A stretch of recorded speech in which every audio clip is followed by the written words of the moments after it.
I do read a lot of very good personal statements, and those that particularly inspire me are from people who have clearly put a lot of effort and passion into their decision to study overseas.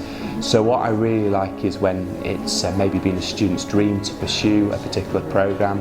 Often if they've had to overcome adversity to get to that position as well, you know, for example, maybe they come from a poor family and they've managed to get a scholarship because of their ability, or maybe they've got parents that teach in a particular field and that's inspired them, or they've had a friend or family member maybe who's been poorly or ill and therefore they want to do something like medicine or dentistry.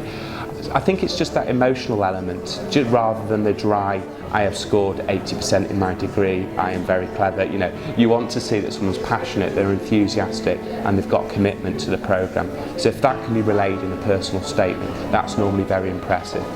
The other thing students need to bear in mind is when they're writing a personal statement, it shouldn't be overly generic, because what universities want to see is that that student's thought about that particular institution and why they need to do a programme there as opposed to somewhere, you know, elsewhere.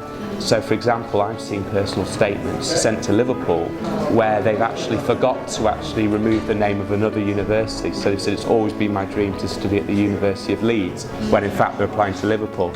And that does not go down well with the admission staff at all. So just remember, you are writing to an independent university, not lots of universities, when you do that personal statement.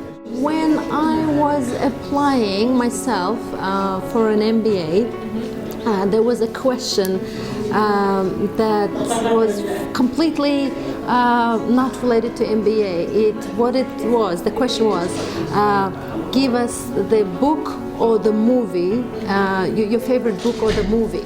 So in this case, you know, I mean, there's so many millions of movies out there, millions of books out there. So in this case, it was very difficult to choose which one, but I think you know, and there are a lot of questions like that that are not related to academic, you know, like I said earlier, they want to see the personality of the student.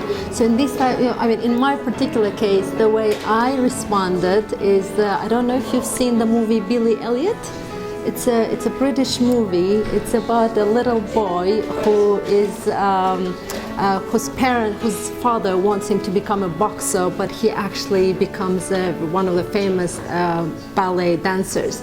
So that movie shows so much determination about that little boy that he had, you know, because he goes to all those ballet practices hiding from his father because he doesn't want his father to find out. So and you know, I wrote about that, and when I received feedback about my application, they said, you know, this is a very interesting movie that you mentioned about. It's not very well known, but it really shows a lot of determination. So in this particular case, and apologize, I use my personal case, is that, you know, this is a type of personality you want to show to the admission of, you know, to the admissions committee. So yeah, that's what I would recommend. You know, lots of personal touch you want to add to the application. Well, I would say, so first of all, consider the tone. So lively but a formal tone. You don't want to be too colloquial or informal. You must, you know, bear in mind that you're addressing an academic institution. And then you should again talk about your academic interest and your academic background, but remember what makes you stand out to your extracurricular activities as well. So the fact that you can show that not only are you a very capable and able student academically, but you also have outside interests. So what clubs, societies have you been a member of whilst you've been at school? What achievements, what major achievements have you had? I mean, perhaps you've represented your school in a debating club. Perhaps you've represented your school or your area in sports. Anything that can demonstrate that you've got leadership qualities, that you've got these personal and transferable skills. Transferable skills are very important, and show us that you've got the motivation to kind of come to a UK university and make the best out of the experience. I think the key thing is showing passion. So it's a personal statement really needs to show why you are really wanting to go and study this particular subject. The key thing sometimes people forget is to look at the ambition. So why are you going to study? What is your long-term objective? Why do you want to go and study this? We're wanting to look for students who are going to think, in 5 years' time, I'm doing this course because I want to be the best, I want to work in finance director.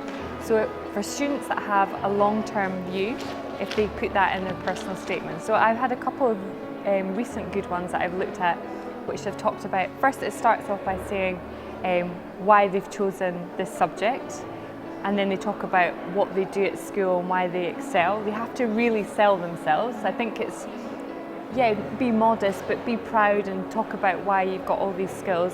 And then if you can finish the personal statement with what you want to do in the future. You're not just coming to study to just do a degree, you've got a real vision, and also to explain why you want to study at that university. So these are good examples of personal statements. Personal statements are important. It's a way that an individual can distinguish themselves from all the other applications. So time should be spent writing, thinking about the personal statements. Also, it shouldn't be left until the last minute. The first draft of a personal statement will probably be very, very different from the final draft. What students generally put in a personal statement is a little bit about their academic backgrounds, what they have achieved in high school or in university, for example, why they desire to study the particular course. So if it's a business course, for example, they maybe could speak about what sparked their interest in business, and then possibly a little bit, if they are only applying to one university, then perhaps why they went to study at that university. But that would only be at postgraduate level.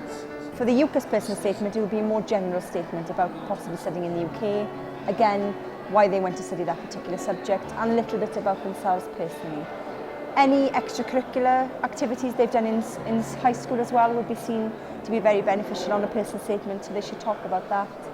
Things that maybe have given them communication skills or team leadership skills, anything like that would be very important in a personal statement as well. Well, the personal statement is the university applicant's chance to shine.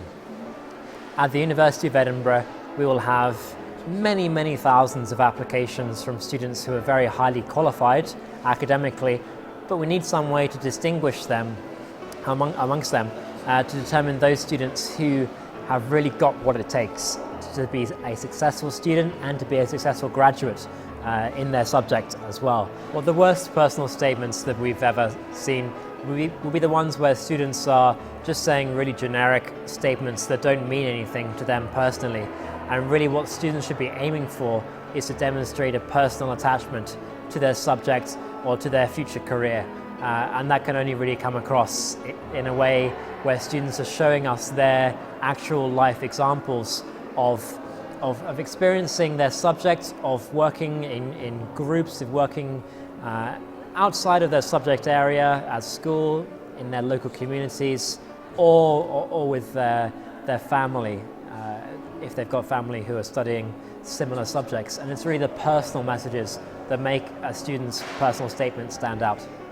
Самые выигрышные для поступления, они должны, скажем так, отвечать двум главным критериям. Во-первых, студент должен демонстрировать, что он понимает, куда он подает документы, на какой курс, что там будет изучаться, с чем он пришел на этот курс, почему он туда пришел, почему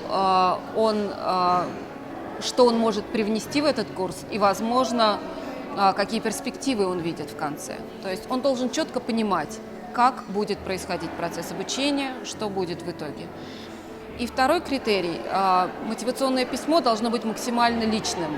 Чем более индивидуально подошел студент к написанию мотивационного письма, тем лучше, потому что часто студенты используют чужие примеры.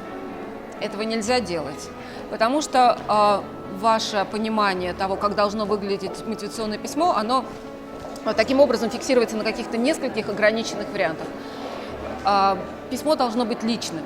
Его обязательно нужно давать почитать своим родственникам, знакомым, чтобы они, прочитав это, сказали, это действительно про тебя.